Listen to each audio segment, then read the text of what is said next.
A cosmic fleet hovers under the harsh, freezing skies of the Earth's Arctic, casting below these energies, shadows cast over the frozen wasteland. Veterans of innumerable planetary conquests see Earth as just another undeveloped world that the Empire's armies and monsters are eager to conquer. With metal armor and cutting-edge weaponry, consider the Arctic to be a barren area with no strategic importance. They regard them as unimportant after hearing stories about Earth's defenders, who had very basic tools and armor. The cosmic leaders chuckle at Earth's forces since they are softly predictable and have seen everything before. Despite their assurance that their technology can easily overcome any opposition, Earth's reputation with every weapon at their disposal, the Galactics had prepared for Earth. The fleet descends in tears, examining the cold surface. Ground for any indication of opposition, they anticipated that populated areas or bustling cities would be targeted first, but instead they were specifically selected as the best landing place in the Arctic because to its remoteness. They thought it would provide a low-risk base from which to reassemble before moving into denser areas, but the cold, their energy and machinery are depleted by the difficulties of being so resentful and persistent, which Galactics have never experienced. Experience such extreme cold before conquering worlds that typically had more hospitable conditions. As soon as the first waves of warriors land, they swiftly understand whether biological life or easily adjustable technology that the sensors on their armor, which is made to resist blasters and radiation. Freeze in the Arctic, some people try to adjust when the machinery slows down and even breathing becomes difficult due to the harsh, sharp air. With the assurance that the cold will only be a slight annoyance, the ground breaks beneath their boots, exposing layers of ice that conceal dangerously slick terrain, causing the Galactic soldiers to trip and fall. Rigid metal frames that aren't designed for the agility needed on such shaky terrain, they initially dismiss these difficulties, believing they are impervious to the difficulties that Earth's Arctic environment may bring, but they sense the pressure from the ice and frost deep within. As if they were being pressed in by hostile forces. Techniques that undermine the soldiers' initial faith in the precision of their advanced military training technology and weapons. However, in this case, the cold confuses their senses with the frozen air. Seems to transmit odd, disturbing noises and muffled sounds. Devices start to lag, leading to confusion among their glowing ships. Bright and unstoppable in space now appear nearly shrunken in comparison to the Arctic Galactic's boundless extent. Begin to grasp for support and wonder for the first time how easily they thought the Earth would fall. They are encircled by snow and quiet in a huge, harsh environment that is unlike every second they spend in this uncharted, hostile territory causes their swagger to fade. Unfortunately, their scans continue to identify no obvious dangers on the ground. Barren means deserted, and has no indications of human habitation. It appears as though the Arctic were an adversary in and of itself, a force outside their grasp as they advance, piercing more into the footprints that disappear as soon as they appear in the white wilderness. The Galactic note odd markings on the ice surface. The frost-covered ground provides no hints, but a spooky atmosphere develops. The soldiers can't help but feel as though invisible eyes are following them. The Galactic leaders aboard the biggest carrier above watch their every action and note the comments on their screens, dismissing the indicators as irrelevant and referring to them as minor weather or remains of Earth's wildlife phenomenon. They tell their soldiers to keep moving forward in spite of the eerie silence of the surroundings. Any indication of stern reminds the troops of the importance of their mission and dispels any doubts they may have. Earth is a tiny primitive. They tell one another that the planet and this frozen area pose no strategic threat. Aside from that, they are an elite force with unparalleled technology, yet as they progress, one officer picks up. He hesitates, scrutinizing the scanner's feeble readings twice, as they appear to vary without obvious a shadow's pattern or source changes with the distance. Blending in perfectly with the fee, he sounds a warning in the icy terrain but ignores it so as not to seem frightened. As he moves on a whisper of motion flicker, he passes over something he cannot see clearly. The cop attributes his nervousness to the unknown chill at the edge of his vision. Anything else than the existence of a real danger Earth isn't intended to fatigue sets in at every step, making it difficult for the soldiers to conceal threats from a force like theirs. Grows heavier and their formerly accurate movements become slow. The Arctic has started to deplete them in ways they did not expect. Their vitality and spirits to be sapped. The atmosphere is almost heavy. In a mist of frost, choking every breath, they think of the other planets they had conquered with their own difficulties, but nothing has seemed as uncanny as this barren expanse of ice.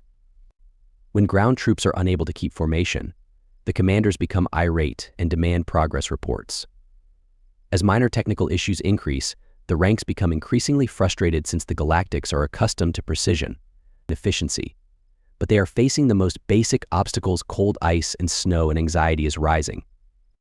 There was an unspoken but noticeable feeling among the soldiers that the Arctic held secrets that might not be as barren as it seems, in spite of directives to disregard the surroundings and continue moving forward. The silence strains on some soldiers, who begin to glance anxiously at the horizon over their shoulders. It feels like the Arctic is engulfing their movements, sounds, and even their presence as it presses down with a physical force. Strange, eerie echoes that eat away at their confidence are carried by the chilly wind, intensifying the feeling of being encircled by something much more intelligent and strong than the metal beasts of Empire soldiers, and they experience feelings that are unfamiliar to them, such as anxiety, uncertainty, and ultimately terror. Anticipated that Earth's opposition would be simple, a case of superior force against rudimentary defense, but in this case, they feel more like intruders in a place where they are not welcome than victors in this boundless expanse of white. Belong to the Arctic, but it appears that they have turned against them and are now an adversary.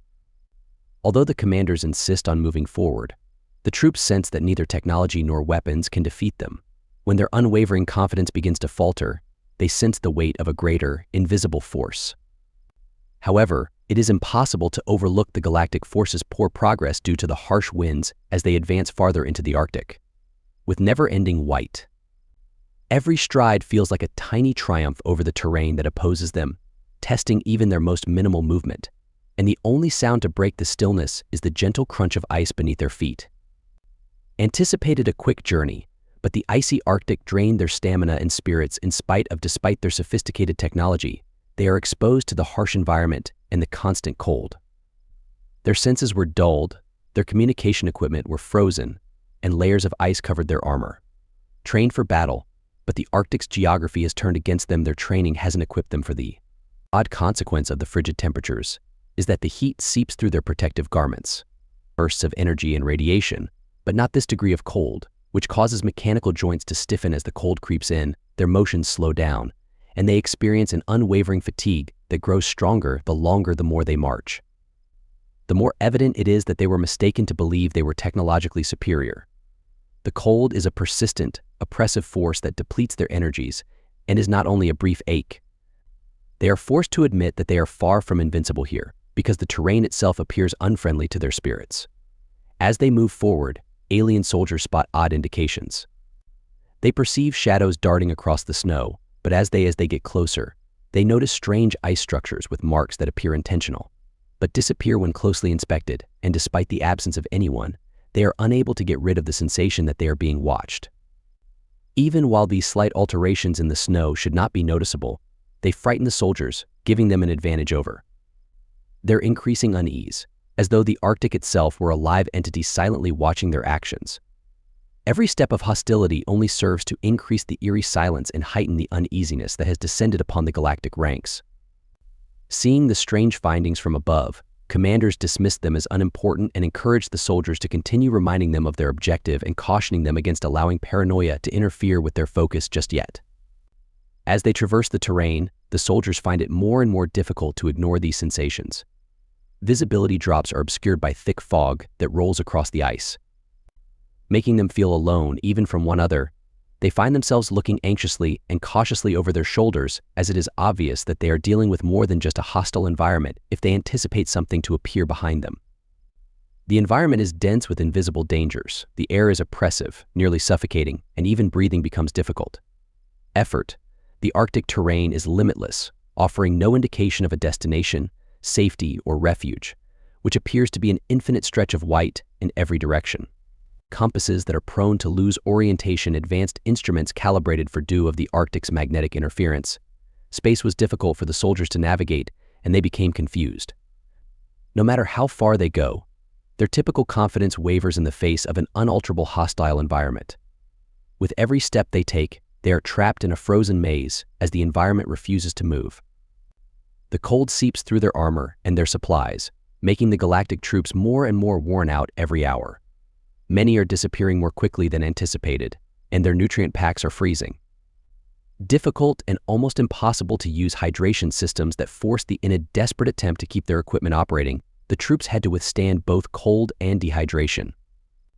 Even these advanced tools are rendered unreliable by the relentless cold of the Arctic, which previously made the warriors feel invincible and proud.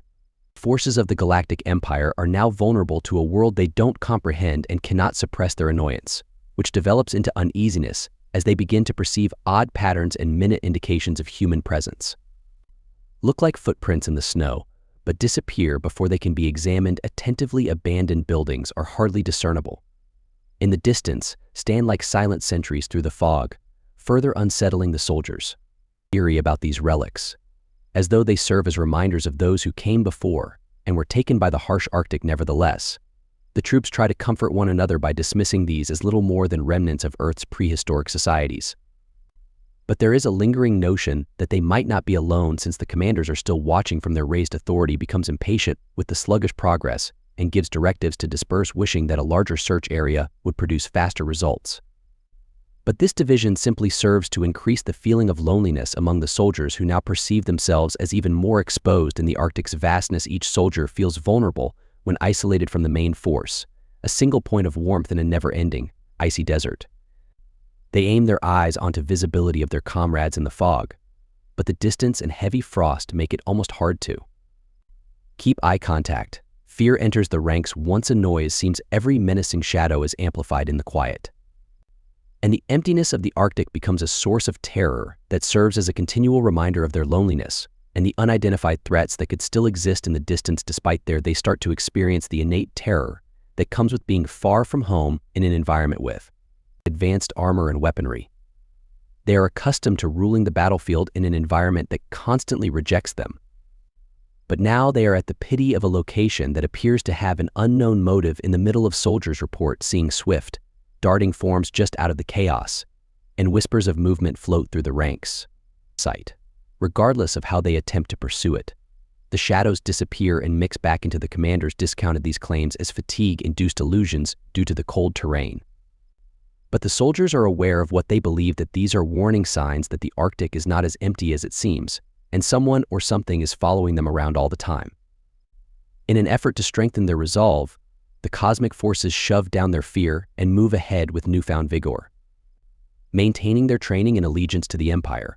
But they are unable to get rid of the sensation that they are invaders and trespassers in a country that is gradually and silently rejecting them. They are unable to see their attacker, but they can sense it in every freezing wind gust and pressing quiet. The country itself has become hostile towards them, and their confidence once. The troops' uneasiness grows with every step, as what was once impenetrable now hangs on a thread. Feeling heavier than before, they brushed off the initial few sightings as shadows flickered at the borders of their vision, as side effects of exhaustion and cold. But as the day goes on, the flickers transform into distinct shapes. When the Galactic troops see through the fog that they are being pursued, tensions increase and they become more tense. Each soldier in their formations feels colder than the surrounding air because, to their advanced sensors, which were previously dependable, fail to detect any indication of these shadows. But the soldiers can sense eyes waiting. The initial attack is. A Galactic soldier near the group's periphery disappears in silence, leaving behind only a faint primary trace in the snow where he once was. As panic spreads through the ranks, every soldier automatically scans the area for indications of the enemy, but nobody can identify the assailant. The Arctic appears to have ingested one of their own untraceable communication devices. Crackle as warnings for prudence go across the ranks, but the strange terror of an invisible foe begins to take hold. For the first time, the once disciplined soldiers' confidence is shaken when the cosmic forces reassemble, as they try to reorganize. Another soldier vanishes, putting the squad in a situation where they are uncertain of their advantage. The assault is swift, effective, and leaves no trace after stunned quiet. This new strategy throws the Galaxy troops off balance, because their training was centered on dealing with obvious, physical dangers. An enemy that appears out of nowhere, leaves no evidence, and disappears before they can react threatens everything they believed. They were aware of the Arctic Seal's use of stealth to confuse and interfere with isolated for these elite human troops, soldiers with precision. The Arctic environment is not an edge that they use with lethal skill. The Galactic commanders keeping an eye on the situation from above demand explanations, since they don't understand how their men are being killed one by one, with no opponent in sight, according to the troops' reports, which provide little consolation. Shadows make abrupt movements and appear more like a natural force than an enemy army in every effort to. If efforts to track these shadows are unsuccessful, the seals in the Arctic are like ghosts. Striking and then silently vanishing from the galactic armies must contend with an unseen enemy they cannot foresee or defeat.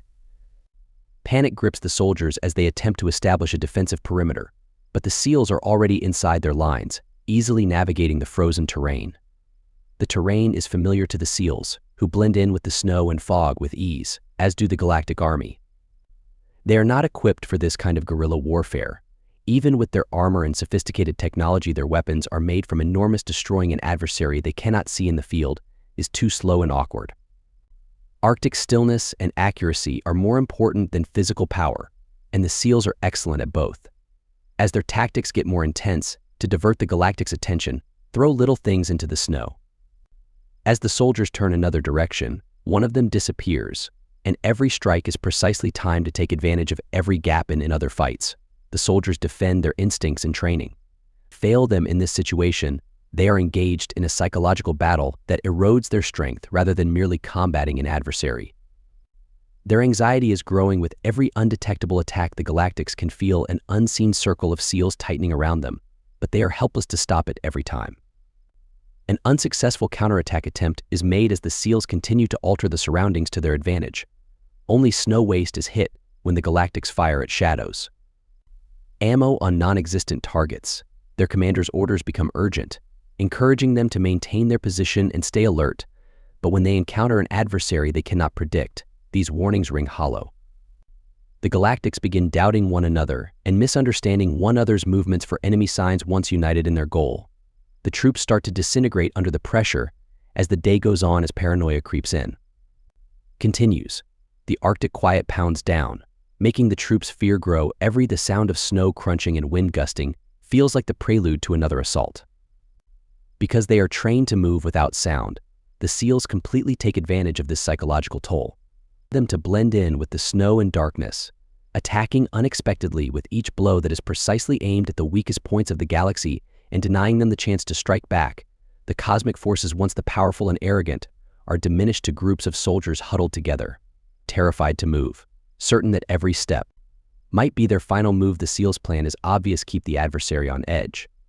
When the Galactics realize they are being harmed, it is too late, since they fear the very earth they stand on. Their numbers are declining, their ranks are dispersed, and each unsuccessful attempt to retaliate demoralizes them even more. The Galactics begin to doubt their own purpose as the seals use this advantage with studied precision. With every attack, frozen wasteland makes them more certain that their technology is superior, has been ineffective against a force that is well versed in the Arctic. The galaxy leaders, enraged and perplexed, are powerless to stop their warriors from plummeting into the fog one by one. And snow cloud their judgment, and every setback feels like a piece of their power slipping away, despite their pleas. The troops who have seen their fellows go without a trace find that bravery and discipline are meaningless. Seals are still invisible, a threat that hovers over every action the Galactics take. The Arctic has turned into a nightmare for them, a location that actively works against them by providing sanctuary to an adversary they cannot defeat or outmaneuver the cosmic troops as nightfall falls, because they are worn out. With their spirits crushed, the seals have suffered without a single direct encounter, utilizing the surroundings to defeat a conflict before it starts. The once powerful galactic armies are diminished to a fraction of their previous prowess. The fact that they are now prey rather than hunters haunts the soldier, who is isolated in a place by themselves. Do not comprehend dealing with an adversary that can control the situation without the use of technology. Seals are experts on this land, and they have inspired belief in the celestial force in the quiet of the Arctic. By the time the cosmic troops understand how vulnerable they are, they have already fallen into a state of powerlessness. The cosmic sphere has become desperate, and they are clinging to each other too late to retreat or reorganize. Even though the terrain is motionless, each soldier senses the cold darkness and knows that their numbers have decreased. Due to constant hunting pressure, communication between their ranks is now irregular, disorganized, and static-filled. And misplaced messages are a far cry from the orderly coordination they once took such satisfaction in. Has crumbled under the pressure of this invisible threat. They are imprisoned in hostile territory, rather than just in unfriendly terrain. Galactic leaders continue to issue orders and demand reports while powerlessly observing from above, but the warriors on their formerly potent weapons now seem awkward, and every attempt at defense is met with silence from the Earth.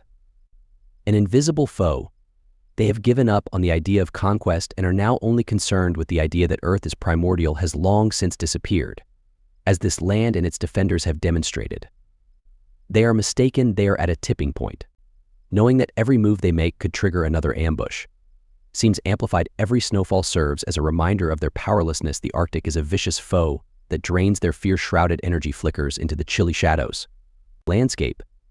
But they no longer attempt to pursue these phantoms since they know that doing so could attract notice. The Galactic's extraterrestrial armor, which was previously a source of pride, is heavy and comes from seals that have mastered the art of patience. And heavy, limiting their mobility in the cold, these advanced garments have become a burden, making it almost. Rations, which are already limited, have almost run out, making it hard to go through this brutal environment with any kind of grace. Every time we try to get supplies, frozen packs and broken systems greet us, leaving the soldiers on the edge of fatigue and starvation. The cold is unforgiving, a force as relentless as the Galactic troops are being pressed by the seals until they are barely able to think, let alone resist their survival instincts. Kick in, but for the first time, their technological prowess is not up to the needs of this frozen wasteland. Feels that the harsh reality of the Arctic has shattered the idea that it is relevant. Their morale keeps declining, and the alien soldiers become more suspicious of themselves, and their own paranoia grows as each in frenzied whispers. The soldier wonders who will disappear next and give way to this unrelenting force. Replace formal directives. Panic taking precedence over the chain of command that used to keep the Galactic force united disintegrates when soldiers accuse one another of being responsible for missed signals, delayed movements, and any indication of weakness they are aware of. Commanders see from above, but each soldier knows they are fighting this battle alone, so it is not very comforting. Since luck is their main means of survival, the SEALs recognize the negative effects of loneliness and fear and utilize it as a weapon far more potent than any firearm or blade. The Galactic soldiers' every loss and unanswered cry for assistance weigh heavily on their home and support system. And the Arctic quiet is now a life the SEALs strike because of a persistent presence that wears on their minds and fills the voids where courage once was. Just enough to maintain the terror, but never enough to expose themselves individually. Attack serves as a reminder that the Galactics are losing territory, and that some people are losing hope.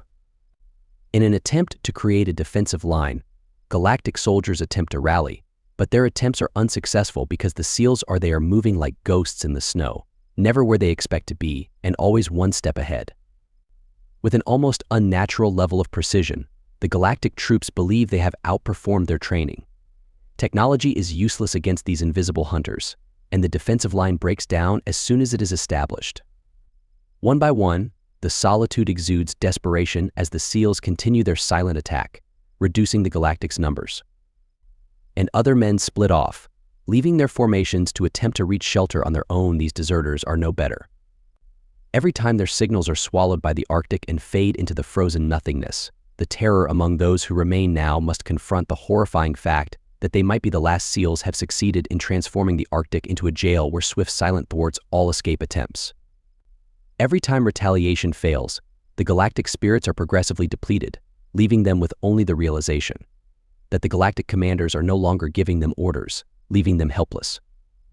While silently seeing the reality that their armies are destroying their pride and their advanced strategies and equipment have diminished in favor of the grim realization that they have undervalued Earth and the Arctic, which the leaders up above in the safety have turned what they had written off as inconsequential into a cemetery for their ambitions.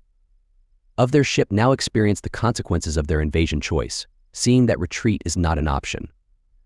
Even though not all of the soldiers have fallen yet, the Galactics have already lost. Become weaker, the SEALs tighten the invisible ring around their victim, and the troops that are left can sense that their defeat is inevitable because they have been outwitted and outmaneuvered by a force they previously viewed as beneath them. The conceit that led them here has transformed into hopelessness every second in the Arctic.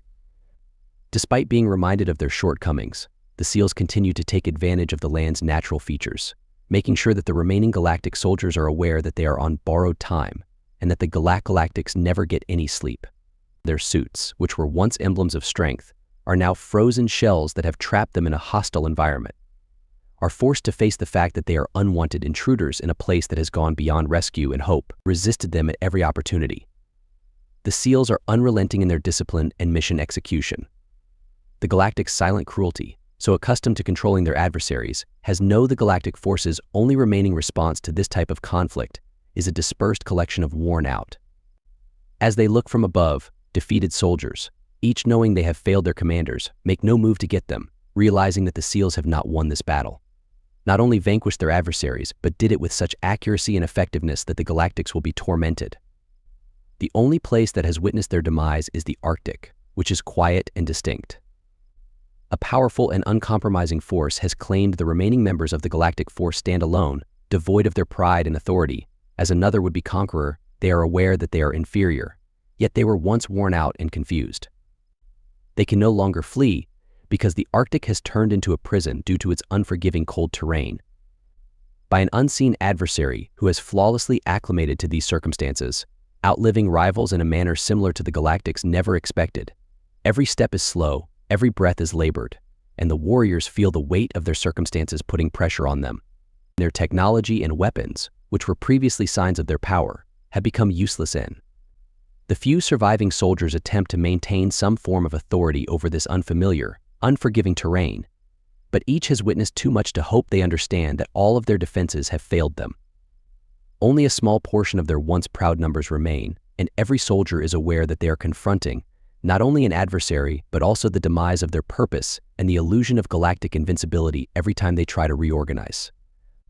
They are confronted with the unpleasant fact that they cannot avoid the understanding that they are alone, without support or reinforcements. And it weighs heavily on them. Even as aware of the Galactic's weakened status, they try to brace themselves by keeping the SEALs under constant pressure. They attack without mercy, employing exact, untraceable strategies developed over years of galaxy survival training. These attacks feel to the troops like an unavoidable natural force that they cannot anticipate or stop. Makes them more dispersed and conscious of their own fragility. The SEALs' isolating technique has been effective. The Galactics both psychologically and physically, until they are only left with the harsh truth of defeating the Galactic. As they look from above, commanders can only watch as their once dominant force is destroyed. The technology that they relied on in previous invasions has failed them now. The SEALs have outmaneuvered them, and what was initially written off as a small setback has now become a total collapse. By strength, but also by knowing the harsh conditions of the Arctic, something the Galactics never cared to learn about. A moment of humility for the leaders when they realize that all of their sophisticated preparation and weapons are useless in the face of a skilled adversary who is familiar with the terrain. The remaining Galactics are no longer on a mission as warriors instead. They are survivors holding on to what little hope they have left. But it is dwindling and strained here because of the constant cold and the fact that their numbers have nearly completely disappeared. They are well aware that each second without a defined plan takes them closer to an inevitable outcome. And every minute in the Arctic increases their risk. In the end, their prior triumphs appear far away and unimportant. The Galactics have been shattered their cohesiveness and confidence by an adversary that has remained largely invisible but powerful. Any attempts to communicate with the commanders are ineffective and just result in static. Remind them that they are completely alone and that there won't be any rescue or evacuation. The commanders from their vantage just gradually realized that Earth's armies had outlasted and outmatched them. Point realizes this as well and starts to pull out, leaving the remaining soldiers to face the Arctic by themselves. There is nothing more they can do to save their pride or their ambitions for the future. The message is clear: this struggle is done. The SEALs' mission has been an example of their patience and competence. They haven't tolerated conceit or overconfidence to direct their behavior while exercising restraint and accuracy. They don't have to disclose who they are, completely because the Arctic has been the SEALs' ideal ally and shield. Continue to complete their work methodically, without resorting to needless violence or excess. In addition to removing the threat, they want to make sure that the Galactics are aware of the repercussions of their invasion is a silent triumph that is potent not due to its scope, but more to the message it conveys in the final cosmic soldiers are claimed by the Arctic, and when the land falls silent, the SEALs would once again remove all traces of the battle behind the Galactics by drawing without ceremony. After being forced to face their own limitations and vulnerabilities, after being certain of their superiority, they are left with just the recollection of a loss they were unable to predict or prevent. The SEALs have been gained not only by superior but by utilizing the environment as a weapon. The land became an ally that the Galactics could never defeat. comprehend or triumph as the seals flee, knowing that the tale of this conflict might never be recounted, that they're for them. It is sufficient to know that Earth is still safe, and victory will continue to exist in the peaceful nooks of the Arctic. The Galactic Empire is no longer certain of its existence, since those who undervalued it have paid a price for their conceit. In the Arctic, unyielding might will reconsider its invasion of a world they once viewed as lesser. The story of Earth's defenders remains unchanged as it fades into the snow, a memory that can only be kept by the actual frozen ground. There isn't any revelry or obvious victory, since the seals understand where their success resides. Because no one else will ever hear of this victory, it serves as a reminder and lesson that the Arctic remains as unconcerned as ever, and Earth is not as vulnerable as it may seem. Continues to serve as a silent witness to a conflict fought, one in which the Galactics formerly had no fanfare. Mighty is diminished to a warning tale, a reminder that sometimes the worst danger is the one you don't anticipate, and that understanding is sufficient victory for us defenders.